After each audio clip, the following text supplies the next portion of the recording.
This next piece of music is called The Lonesome Boatman. I'm going to play it for you on the flute.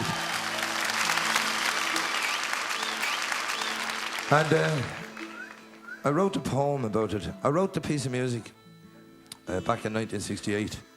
And I wrote a poem about it I was trying to write words about it actually for a long time. And I finally gave up because I couldn't get the words to fit the melody. Because every time I thought about the melody, I thought about it different. So what I did, I wrote this poem, and I called this poem Silent Annie. This was my sort of imagination of who the Lonesome Boatman was. So I'll do it for you.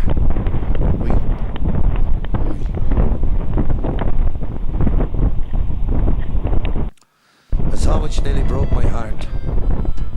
A tramp lay dying in a park. I knelt beside him to hear him speak.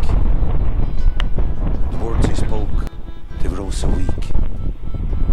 He told me a story of long since past, of his sailing ship with its long grey mast, of his captain's cap with its shining braid, and the wonderful voyages that he made. Silent Annie was his great ship's name. Like a token of love, he spoke her name. She sailed round the Horn, high more than once. She could cut through the waves like a sharpened lance. Believe me, he said, his eyes filled with tears, like a drunk on a corner trying to remember his years. He reached out his hand, and I took it in mine. I believe you, I said, and he gave a sad smile. I remembered the day when they towed her away. Her sides were sore from the sea's angered spray. They said she's unfit for the sail out once more, and they towed her more inward from her own sandy shore. And as they broke my Silent Annie, I watched with a sigh. I remembered her beauty when I was a boy.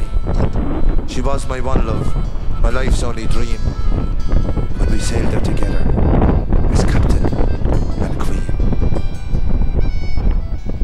It started to drizzle, and I felt my hand tight, and he squeezed even harder as he ended the fight. And the crowd they had gathered, and they watched with dismay as the ambulance men came and they took him away. So I got to my feet and I walked through that park. The sun, it was gone, but it was not yet dark. My body was wet, my clothes were not many,